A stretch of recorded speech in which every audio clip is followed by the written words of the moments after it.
Hello, everyone. Welcome and good afternoon. My name is Jeremy Leffler, and I work in the Policy Office at the National Science Foundation. And it's my pleasure to welcome you today to another session of the Spring 2021 NSF Virtual Grants Conference. I'm now pleased to present this session on the programs in the Directorate for Geosciences.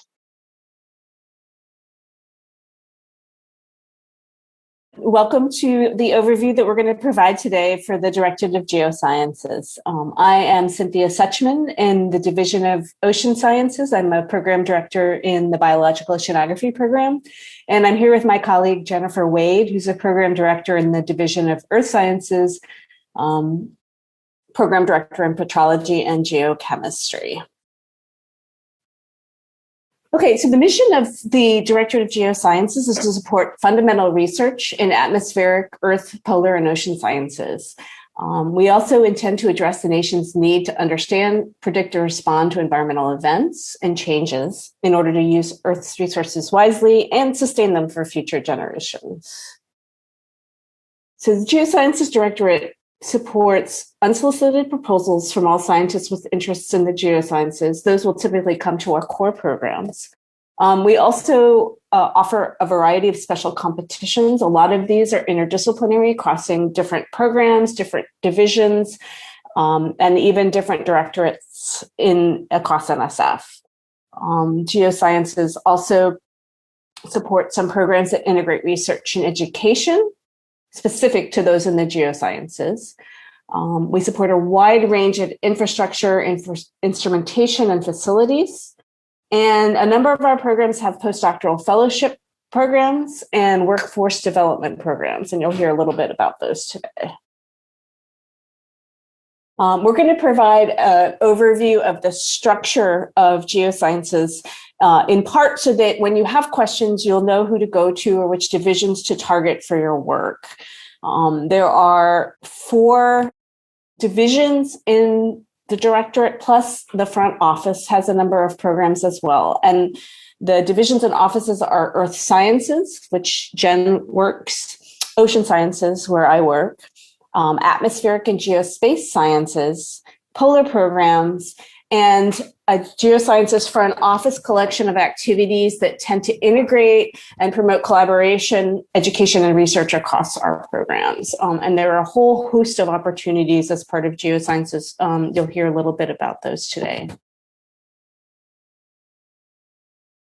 So what we're going to do is highlight the structure of each of the divisions and offices in geosciences, but then also provide some examples of some of the special work competitions that we have.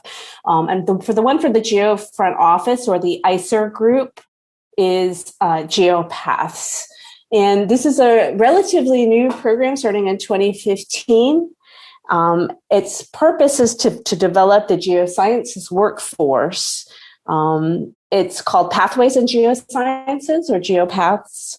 It promotes awareness about geosciences careers among undergraduate students. And there are 3 different tracks: informal networks, undergraduate preparation, and graduate opportunities. The details of these are available in the solicitation. And just general advice: in reading a solicitation, if you have follow-up questions, please contact the cognizant program directors listed at the bottom. We're always happy to answer your questions. The other thing I wanted to say about GeoPaths is one of our examples, and we'll highlight a few, where we're really emphasizing be a Jedi or belonging, accessibility, justice, equity, diversity, and inclusion in geosciences. That's something that we all take very seriously. So I am going to start our walk through the divisions and offices within GEO, and we're going to start with my home, the Division of Earth Sciences. So EAR, the goal is really to improve the understanding of the structure, composition, and evolution of processes that govern the formation and behavior of the Earth. And we support theoretical, computational, laboratory, field station, all kinds of state-of-the-art infrastructure to achieve that goal, basically.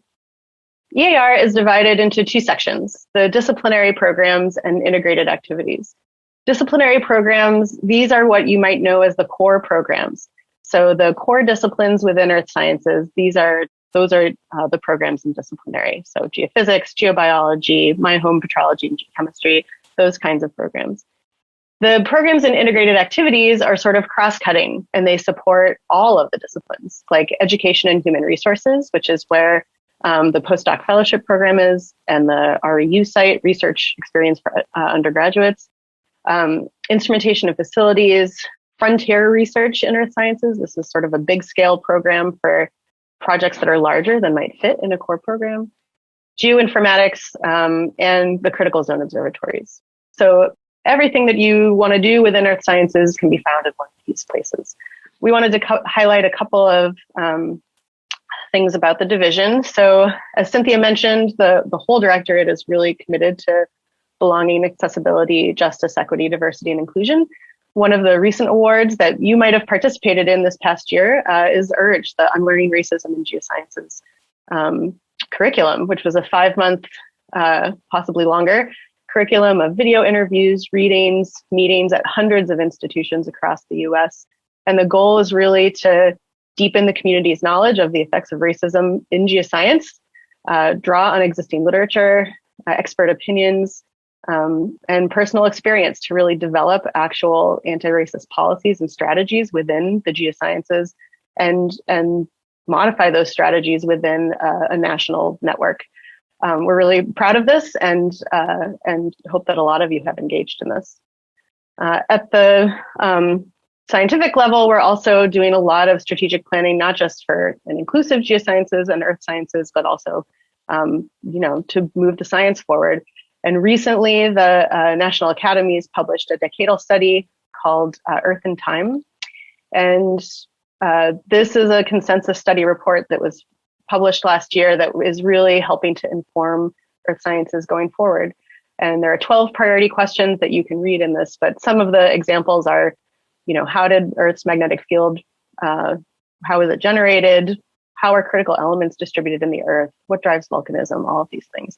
So these are just some of the things that EAR is thinking about. The next division I want to talk about is AGS, the Division of Atmospheric and Geospace Sciences. So AGS, their goal is to further our understanding of weather, climate, and the solar terrestrial system. And they also support some large, complex facilities that are required for research in atmospheric and solar terrestrial sciences, in addition to basic fundamental research. They're also divided up into sections like EAR. So there's an atmosphere section, a geospace section, and then a separate facilities section. And you can see some of the programs that are included here: paleoclimate, geospace, and as I said, the facilities. And they've recently revamped their postdoc program, which is great, and I encourage you to take a look at. One of the highlights from the Atmospheric and Geospace Sciences Directorate or Division is the SOARS program, Significant Opportunities in Atmospheric Research and Science. So this is really an undergraduate to graduate bridge program that is really dedicated to broadening participation in atmospheric and related sciences. So it's sort of a summer research internship program where students are mentored by really top scientists. This is a great program. The website is down at the bottom, soars.ucar.edu. Totally encourage you to get your students interested in this and apply for it. It's really an incredible program. And now Cynthia will cover OCE. Okay, so the next division is Ocean Sciences, or OCE.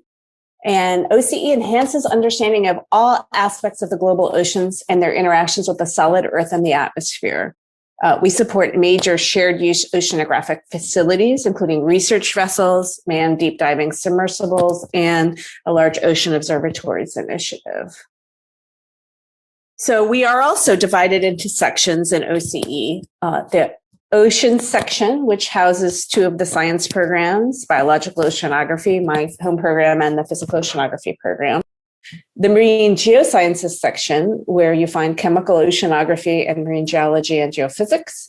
And the integrated program section, which has a host of programs related to facilities, to education, and oceanographic instrumentation and technology development, as well as the OOI program.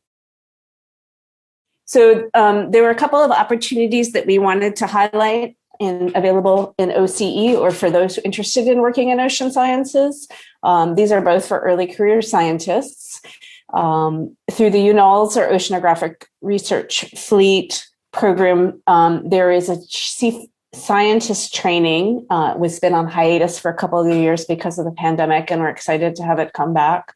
There'll be training for early career marine scientists who wish to become better able to serve as chief scientists on oceanographic cruises. So it involves how to plan and execute research aboard our UNOLS vessels. So if you're an early career scientist who aspires to be a chief scientist, please look into that. There's information on the UNOLS website on that. We have also started a new postdoctoral research fellowship program, brand new, just in its first to second year. Proposals for those are going to be due in the fall. And the purpose of the postdoc fellowship program is to provide beginning investigators who have exceptional promise with those experiences that will lead them to further their career in the research community. And we're in particular eager to get applications from underrepresented groups. So the Office of Polar Programs is kind of the fourth science component of Geosciences outside of our front office. And it is a place-based office. It promotes creative, innovative, scientific research, engineering, education in and about the polar regions, with the goal of catalyzing fundamental discovery and understanding of polar systems and their global interactions that will inform the nation and advance the welfare of all people. So Polar Programs, in short, supports basic research, but also operational activities in the Arctic and Antarctic. And something else that's a little different about Polar Programs is, by its nature, very international in a lot of its work, and also extreme emphasis on logistics, in part because of safety concerns and the remoteness of the environment. OPP is divided into Antarctic research programs, Arctic research programs, and a couple of programs that span across both. In the Antarctic, I believe the new solicitation has investigators submit just to that solicitation, and then it will be divided once it's submitted into the proper disciplinary place. But there are programs, officers, and programs that specialize in ocean and atmosphere, glaciology, earth sciences, organisms and ecosystems, and astronomy, astrophysics, and geospace. So these are very broad programs, again, very place-based. The Arctic research programs are focused natural sciences. There's a natural sciences program, a more integrative systems-based program, Arctic System Science, an Arctic Observing Network, which is designed to support needed long-term observations in the Arctic, and an Arctic Social Sciences program. So there is a social sciences program in Geosciences Directorate, and it's found in the Arctic section.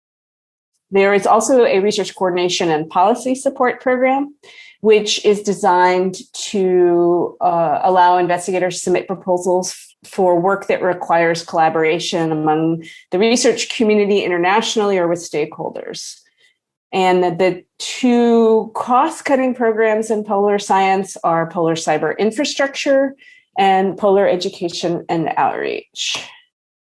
So some examples from that last cross-cutting group include this polar cyber infrastructure emphasis. And in polar cyber infrastructure, they consider proposals that promote collaboration between polar scientists and those with expertise in cyber infrastructure. And also emphasizes proposals that establish or enhance virtual organization resources for Arctic and Antarctic research and its broader impacts. The Office of Polar Programs also has a new postdoctoral research fellowship program, which is interesting because it is designed not only to promote development of early career scientists, including social scientists, but to encourage investigators who haven't worked in polar science before to move into the field or to that region, or to use new technologies that haven't been previously applied in polar regions. So it's really supposed to broaden your expertise or bring new tools and technologies to polar science. So I think that's kind of exciting. And this last slide in polar programs is to show the location of where US has presence in the Arctic and Antarctic. And there are three main spots on the Antarctic continent: Palmer Station on the peninsula, South Pole Station, and McMurdo Station. The Arctic US presence is largely focused, although we do research projects all across the Arctic, including in Russia and other places across the world and Canada. But in the US, we have presence at Tulik Field Station and also up in Nutgavik, and several places on Greenland, including Thule Air Base, Summit Station on top of the Greenland Ice Camp, Raven Camp, and Kangerlussuaq. Okay, we're going to take some time to just talk about the merit review process in the Directorate for Geosciences. I know there are other sessions at the Grants Conference that cover merit review, but we wanted to talk about sort of some aspects of it that are unique to GEO.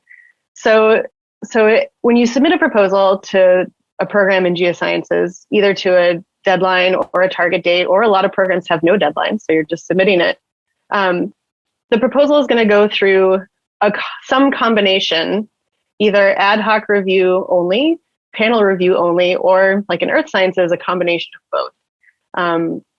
And then it's the program director who takes those pieces of information from the ad hoc reviews and the panel and a host of other sort of portfolio balance issues, and they make the final recommendation. So it's not the panel that's making a decision. It's really the program director or program officer, these are interchangeable, who makes the recommendation on award. And I just want to stress again that this really varies across NSF, even within GEO. So not all parts of GEO do the same combination of ad hoc and panel. Some do one or the other. And there are a lot of things that go into a decision, including, disciplinary balance, desire to fund a big range of institution type or career stage, or geographic balance. All of these things go into decision making in GEO and across NSF. And we also wanted to take a minute to talk about how a proposal is not the same thing as a paper. A paper is really a scholarly pursuit, right? It's an individual passion, and a proposal is aimed at sponsor goals, at the NSF goals, the community goals. There's a service attitude that goes into a proposal. A paper is really past oriented. It looks at what's been done, and a proposal should be future oriented, looking at work that should be done. Paper is often really theme centered. It's very much about theory and thesis, but a proposal is project centered. What are your objectives and what are your activities? A paper is often more expository, and a proposal is more persuasive, right? You're convincing the reader, meaning the reviewers and program director, what you want to do. A paper can be a little bit more impersonal and objective, and we find that proposals that convey excitement really do a little bit better, I think, at least in our program. There are sometimes fewer length constraints in a paper, depending on where you're submitting, but in a proposal, there are very strict length constraints, right, as you've learned in other parts of the Grants Conference. And so succinct, clear writing is rewarded. And a paper can use a lot more insider jargon, whereas a proposal, needs to be accessible to the experts, but also to the non-experts, especially if your proposal is going to a panel where there might be a broad group of people who are reading it. So we also wanted to talk about some common mistakes that we've seen in proposals that come into GEO and probably elsewhere. The first one is that, the work might be too close to what's been done before, right? Is it an incremental advance? Or are the techniques and methodology not cutting edge? Geoscience, is often at the forefront of developing new applications of chemistry and physics and biology for a new application. And so people are really conscious of how are you using these techniques, and are they really the best? A common mistake, especially for early career PIs, is that the project just has too large a scope, right? Or it could be too narrowly focused to be exciting to the group of people that are reading the proposal. And I think the number one thing that we see is that our proposed plan will not actually address the stated goals of the project. So you want to make sure when you're writing your proposal that the plan that you're laying out if you read to the bottom and go back to what your original hypotheses for, you can draw a line and see exactly how this project is going to address what you're proposing to do. So some best practices are, of course, to start with a compelling introduction. Why is your project important? Convey the significance. Often in geosciences, your samples or data come from a place in the world, right? A lot of the work is field-based or is answering a question about somewhere. Include a map. You'd be amazed how many times this simple step is missed in a proposal, especially, and that can be really harmful in GEO if it's a key to what you're trying to do. So use your figures wisely. Lay out a clear work plan and timeline. Who's doing what and when are they going to do it? Explain the roles for each participant. Is the work that your graduate student doing appropriate for their level? Same for the undergrads, same for the postdocs. And come up with a realistic budget, right? We know that science costs money, but be realistic about what it will take for you to do, and include money for your broader impacts. We hold you accountable to those, as you learn in the merit review criteria section. And we don't expect you to do them for free. So come up with a realistic budget about what it will take to do what you're proposing to do.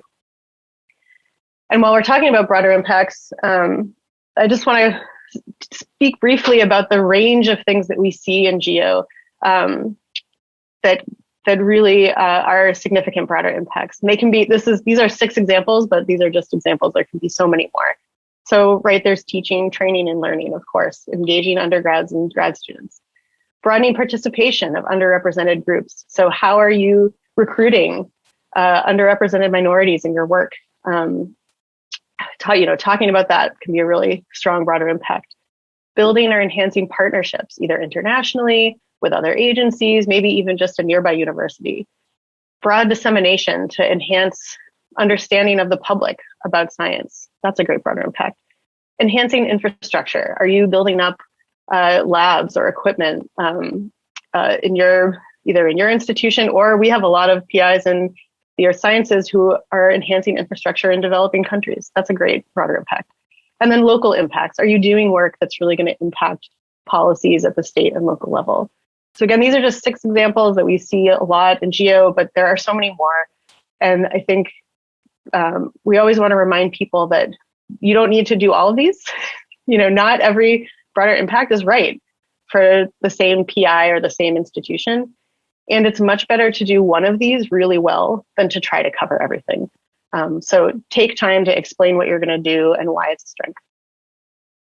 We want to talk a little bit about what to do if you're declined, right? It happens to everybody except people who don't submit proposals. Stay calm, don't get discouraged, read the reviews more than once, maybe walk away, come back. Identify common themes across the reviews, so weaknesses and strengths. And that ties to the next one, which is don't fixate on the minutia and the cranky comments. You want to look for the things that are consistent through the reviews. I put this dog here because this is when I remind people to think about the good parts of your research. Think about the nice dog that you met in Iceland when you're in the field. Try to take a step back, be calm, identify themes, know that reviewers are human, and pick out the pieces that are going to be useful for you in the future. And ask a friend or a colleague to read the reviews objectively and help you process what they are. If you're awarded, celebrate. We are so proud of you. Still read the reviews and the panel summary if there is one. They likely had some really useful criticisms and advice, even if you're awarded. This is still really important. Always cite your award when at NSF when you publish or present. Read the PAPG and write your annual reports on time. I'm sure you'll hear that many times at this conference. And develop a rapport with your program director, right? Keep us updated. We want to know how things are going. How's your project doing? How are your students? What are you publishing? And be a good mentor to the students and the colleagues that you support with your NSF award. So I think that's it for us. There are a lot of ways to stay informed on what's happening in GEO. So I know at least Ocean Sciences and Earth Sciences, where Cynthia and I are, have newsletters that you can sign up for. I think the other divisions may as well. And you can sign up for those on the NSF website if you go to the Geosciences Directorate. And with that, we'll take any questions that you have.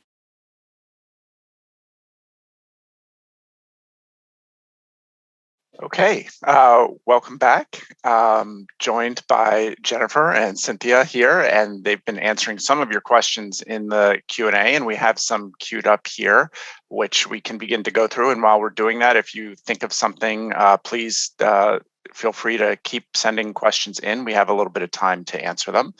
So there are a few questions on REUs, and maybe we tackle those ones first. So you can see these, but I'll read this for everyone's benefit. Do you have general comments for investigators interested in setting up REU sites funded through the GEO Directorate? Is there a benefit in proposing research activities that cut across GEO programs? Sure. So I'll start with this one, Cynthia. Chime in when you want to. So first, is there any benefit to it? If it strengthens, if the work that you're proposing to do is really best done, multidisciplinary in that way, that's great. It certainly is not a requirement.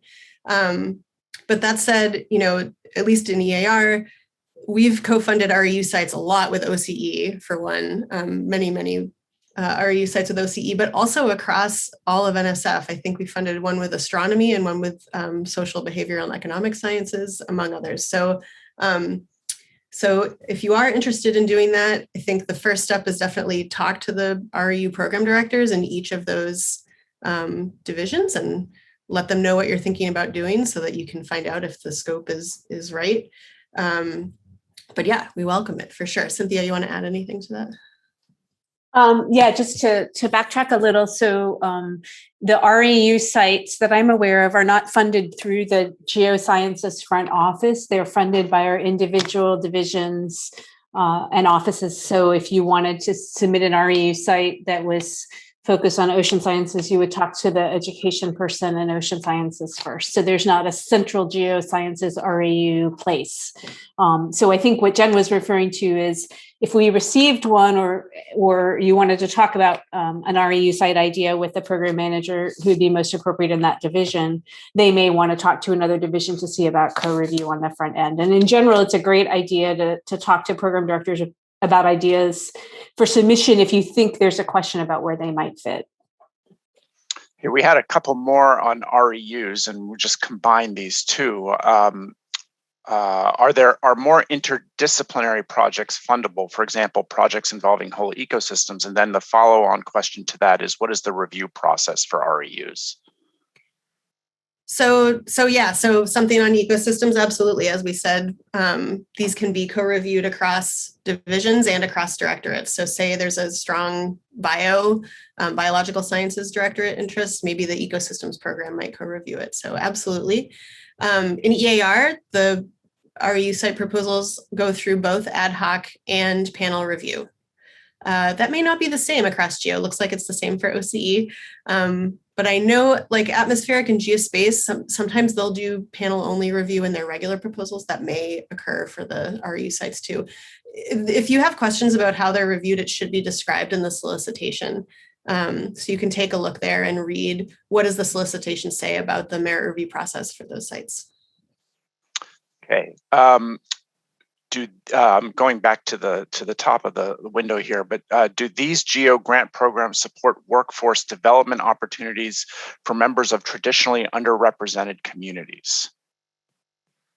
Yeah, so a lot of programs do. There are a bunch of programs that exist in GEO for that. I think of two, Cynthia, you can add on. The two that come to mind at first are Golden and I use Geopaths. I'm going to put links to these in the chat. So Golden is Geoscience Opportunities for Leadership in Diversity - Expanding the Network. Hang on, let me just get my panelists and attendees. And then the other one is really specifically for undergraduates, which is Pathways into Earth, Ocean, Polar, Atmosphere, and Geospace Sciences. I'm also going to put that in there. So those are two GEO-wide programs that are really focused on building up, bringing underrepresented minorities into geoscience. As we know, it's a strong need in this field, and also, creating a pathway for them to continue in a career. Of course, every core program also supports, is really interested in funding and supporting underrepresented students and PIs. Cynthia, you want to add? Yeah, so the only addition I can think of is not actually specific to underrepresented groups, but would obviously make for a compelling application. But there is something called an intern supplement, which is specifically designed to supplement an experience for graduate students funded under an NSF award and so as a PI, you would have to apply for this, to spend a period of time working either in a government laboratory or an industry or even state government. It's a Dear Colleague letter, and I will go ahead and look that up and put it in the chat so you can have access to it. So that's been an annual opportunity for PIs who have current awards at NSF, and that would include Geosciences. Okay, the next question is, what is the budget outlook for GEO in the near future? Looking pretty good at the moment. Let me find rather than answer. I'm gonna put a link to the FY22 budget request into the chat. How about awesome. That's what I was just gonna look for and find because I can't remember the numbers off the top of my head, but yeah, it's looking pretty good. I'll give that, and then you can read the request in Jeremy's link, which also includes what the 21 expectation is. Right, and that link will take you to the full 2022 budget request, but you can click on the links for each individual directorate as well and see where we were and where we're hoping to go. Okay. Next question. This is a general question about trends in career. Do they tend to go to researchers who have a publication record, researchers who have a prior NSF award or prior award from another agency, or do they tend to go to researchers with no record of funding or publications as a way of jumpstarting careers? Sure. So in GEO, career is handled really differently across the foundation. First, I will say that in some fields like engineering, like the career, I understand, is like the first award that you ever get. And that is your entry into NSF funding. In earth sciences, I'll speak for earth sciences and for petrology and geochemistry. So first, career proposals are reviewed in the core programs. There's not a special pot of money for career or anything like that. They're reviewed in the core programs. In petrology and geochemistry, many career awardees have had one award in the past, but not all of them. For some people, it's their first award. It really depends. You should have some publication record, but the key to a successful career proposal is really the integration of the educational component with the research activity. That's really what makes or breaks career proposals. A weak educational component should just be a regular proposal. It doesn't need to go to career. Cynthia, what do you think for motions?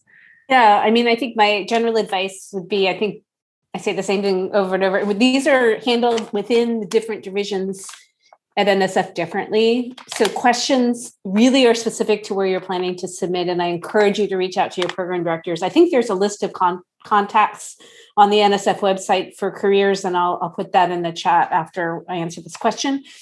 So do talk to your program director, because that'll override anything that you hear from Jen and I.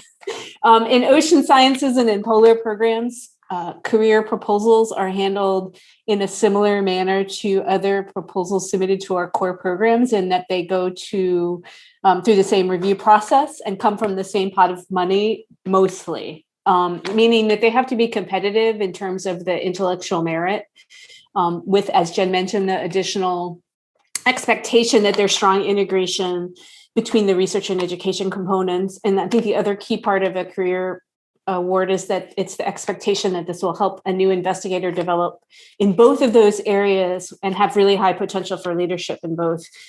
So keep that in mind. And what I tell people who are asking about career awards and whether writing a proposal is appropriate for them, in ocean sciences, it's usually not their first proposal or in their first couple of years of their PhD, because they are, of their faculty position. Sorry, it's Friday.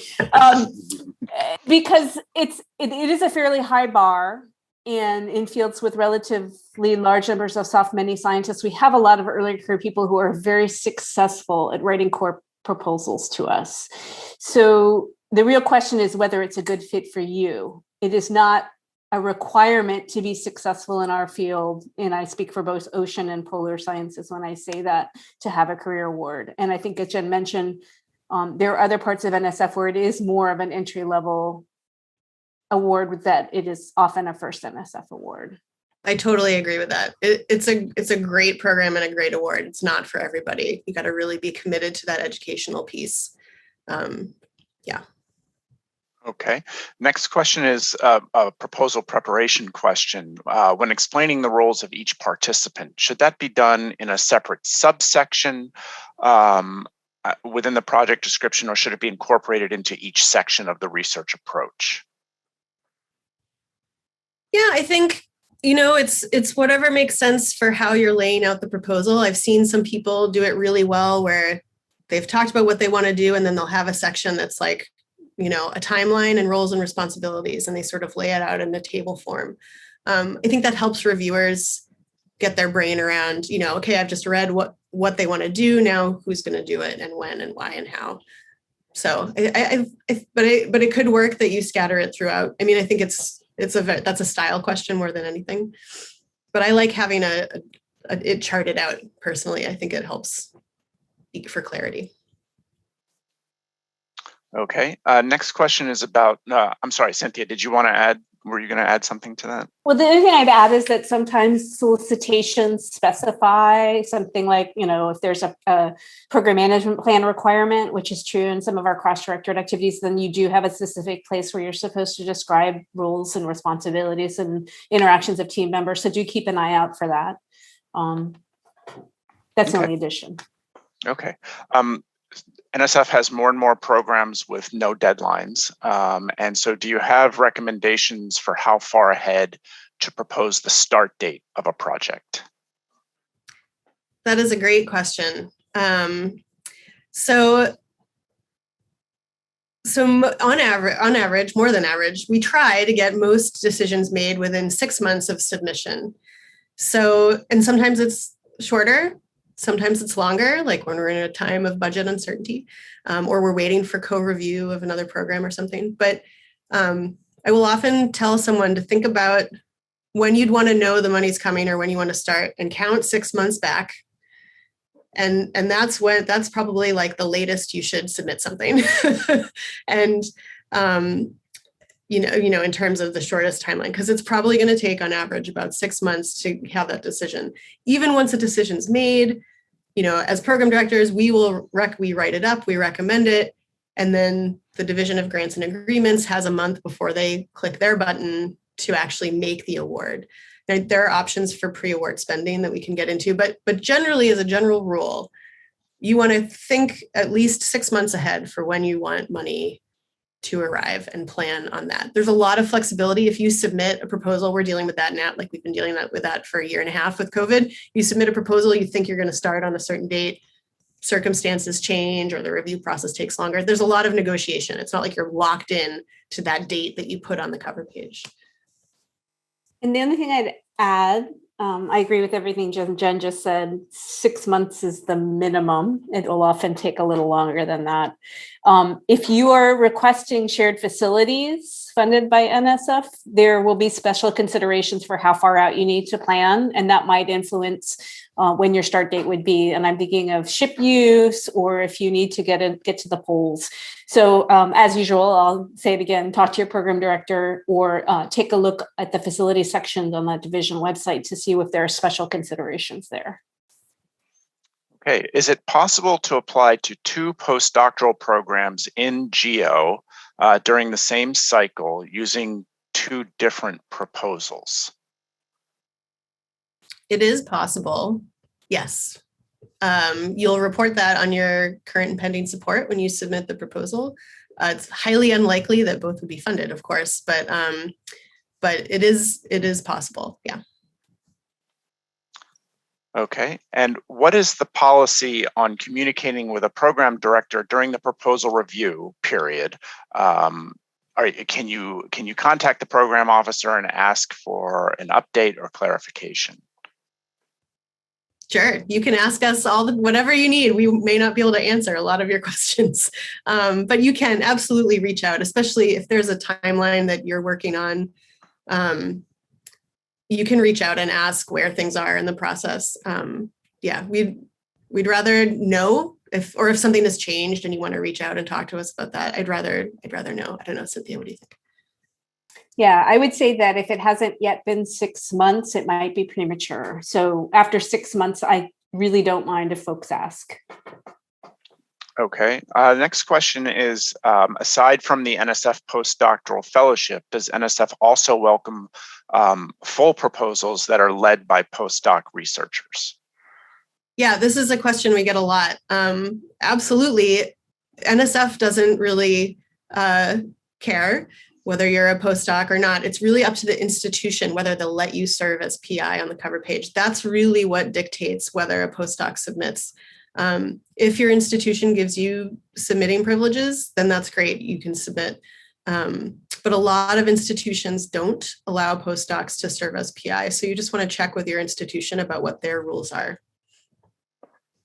And the only thing I would add to that is the check with your program director caveat, because there are parts of Geosciences for sure that will not want to fund a PI for 12 months of support per year. And I can't speak for all of Geosciences, but if you intend to request more than 4 to 6 months of salary, even if you're a postdoctoral researcher serving as a PI, you'll want to check in with your program director before you submit that proposal.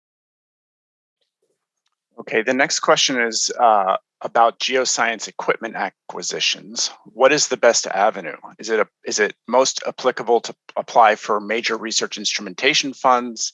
And are MRI proposals still aimed at the different programs? Yeah, this is a good question. So at the moment, I think EAR, the Division of Earth Sciences, may be the only program in GEO with a dedicated instrumentation and facilities program. Cynthia, does Oceans have one? We have one. Again, this is going to be specific. We have one, but it is not. We also accept MRI proposals. So there's a whole section, that the integrated program section, that has some instrumentation type programs. Right. But MRI, so for a lot of GEO, MRI is the only, I'll say this. So for a lot of the Directorate, MRI is the only way into instrumentation. And of course that has some financial boundaries and you have to internally compete at your institution.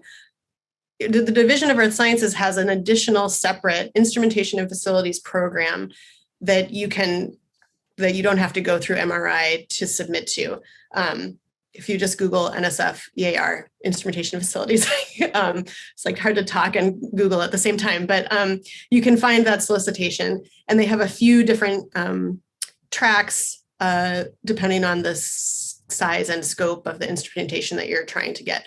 Some programs, some core programs, and again, this is EAR, you can request small equipment up to, like in petrology, it's $50,000. So if you just need something small, you can include that in your core research proposal as well. This is if you're wondering about, I see there's another EAR. I'm just going to go for it, Jeremy. Go for it.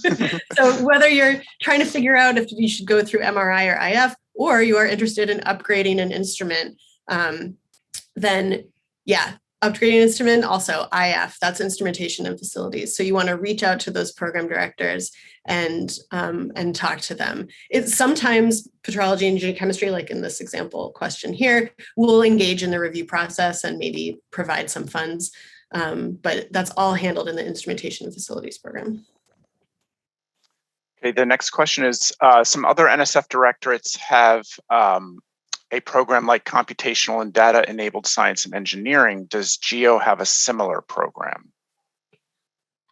So the Division of Earth Sciences has a geoinformatics program, which is another one with 3 tracks. There's like a catalytic track, a facility track, and a sustainability track. And that's covers a broad range of computational and informational data things. You can read that solicitation. And GEO partners a lot.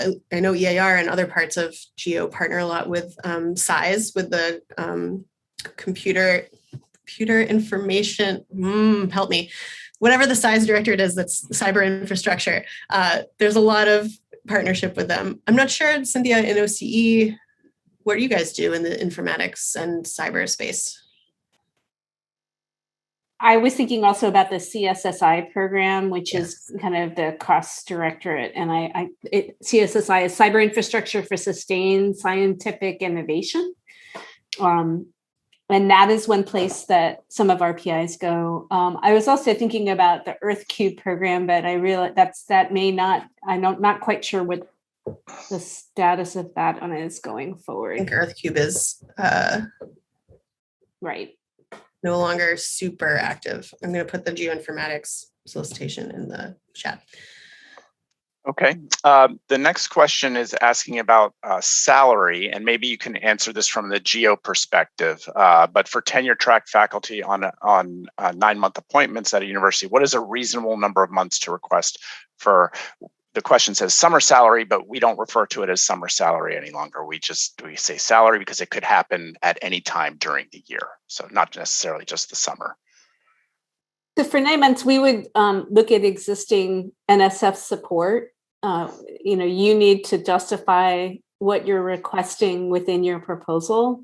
There is 2 months maximum NSF cumulative support per year without some kind of waiver. That's NSF policy. If you have extenuating circumstances, you would need to justify it and document it and probably discuss it with your program director. Right. You can certainly do that. You can certainly ask for more than 2 months, but again, as Cynthia said, you do have to justify it, and it needs to be then approved by the program officer and approved in the award budget. Does NSF look more or less favorably on inclusion of students versus postdocs on grants?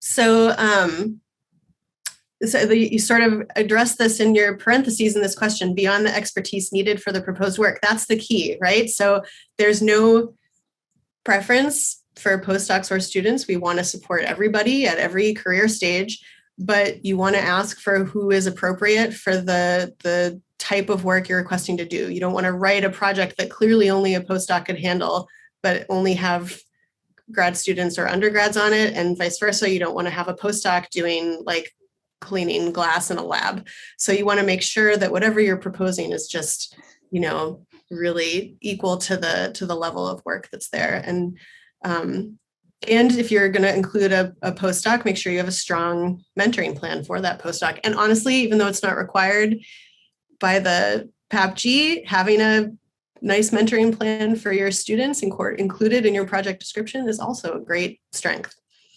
Yeah, thanks, Jen. So a lot of times, either one would be included as a broader impact, but when we do see comments on postdocs and grad students, it's often either too much work for them or roles and responsibilities aren't clear.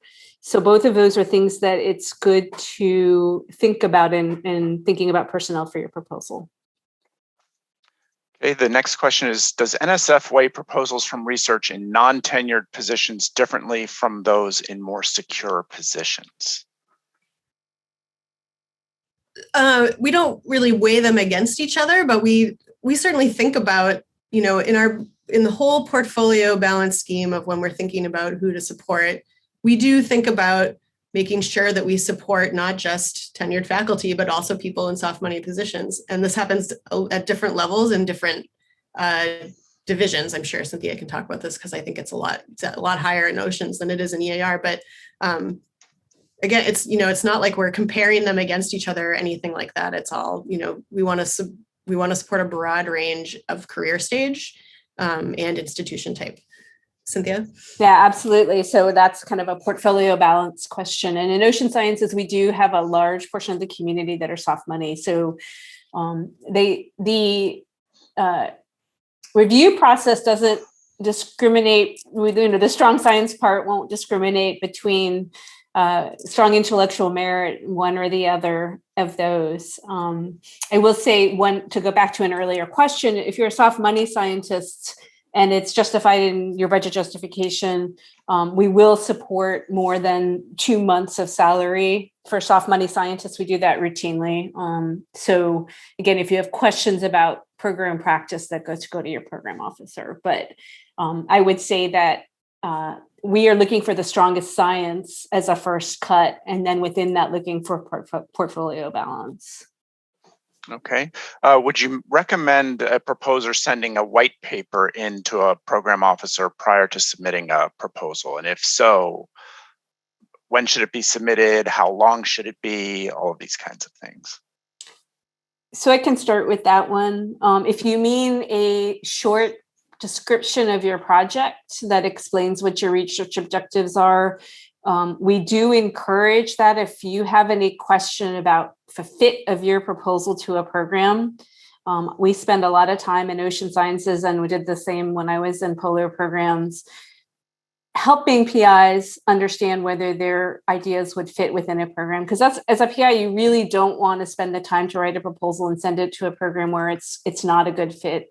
That's kind of a first order recommendation. So yes, if that's the kind of white paper you're talking about, please send a note to your program officer saying, hey, I haven't submitted to you before. This is my idea, and get as specific as you can about those research objectives to get some feedback on whether it's a fit to program. Other kinds of white papers, I would not sure I understand what the function would be, because we don't typically would receive that in terms of just an update on research progress, although for our PIs, we do like to hear about new publications and things like that. Right, but they're not part of the merit review process. So I agree, Cynthia. If it's about fit, sure, send us a summary, but otherwise. Okay. Is there an anticipated date for the latest round of GeoPaths funding opportunities? That's a question for your program director. I'm not sure. We're all making some end of fiscal year decisions right now. As you may have read in the news, some of the budget for the agency has been a little up in the air. And so check in with your program director if you're waiting for something or you're up against a timeline that needs to be understood by them. Okay. Is there a specific program in geosciences for minority serving institutions? If so, how do we specifically address this in our proposal? So this is another portfolio balance thing. So every program wants to support minority serving institutions, along with all kinds of institution types, 2-year institutions. I can't think of a specific program right now that is targeted at MSIs, although Cynthia can correct me, she might. But you submit to any program, and certainly as part of your broader impacts, you can really talk about what impact this work, if funded, would have on your institution and the students and faculty and staff at that institution. That's a great broader impact. I want to caution you not to say, hey, I'm at a minority serving institution, that's my broader impact. Absolutely not. You want to make sure that you explain how you're going to recruit minorities and really make a significant impact in their life and their engagement in geoscience. What am I forgetting, Cynthia? I was looking at so what Jenna said is absolutely correct. Or if you're at an MSI, please do submit to core programs if that is appropriate for you and your ideas. There is also a historically Black colleges and universities Right. excellence in research program, and I'm looking for the question so I can add it to the chat. And I think there's also one for tribal colleges and universities. Right, HBCU up and the TCUP one, right. Okay. Regarding the 2-month year funding limit from NSF, is funding from other federal agencies, for example, NOAA and NASA, considered in this limit? The policy answer for this is that this is across all NSF funded awards. Of course, you would need to include that information in your current and pending support that you submit. So perhaps you can comment from the GEO perspective on how you look at this situation like this. I look at them by deferring to the policy.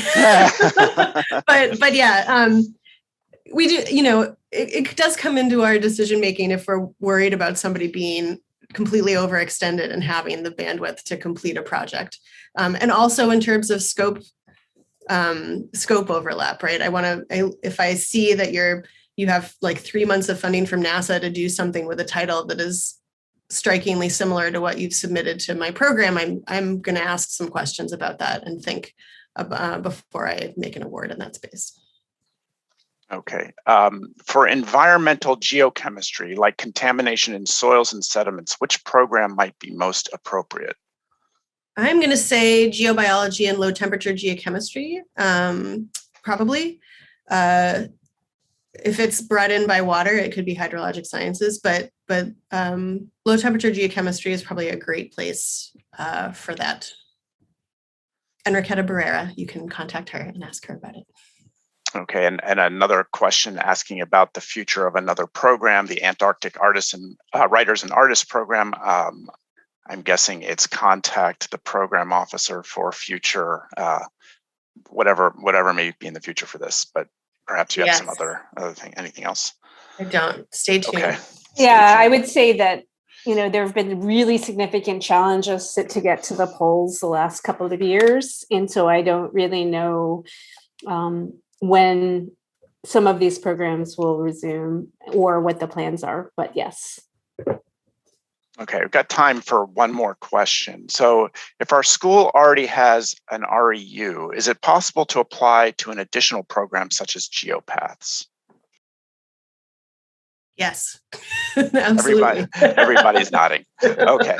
I know that we have some questions we did not get to, but I hope that we're able to get to most of them. And I want to thank both Jennifer and Cynthia for joining today. And I want to thank you all for coming. There will be one more session this afternoon for the grants conference. It'll be at 3 p.m. Eastern time. We're going to conclude the day with an opportunity for Q&A on proposal and award policy. So please come and bring your questions. And I want to thank you for coming and hope you have a great rest of your day. Thank you very much. Thanks, everybody.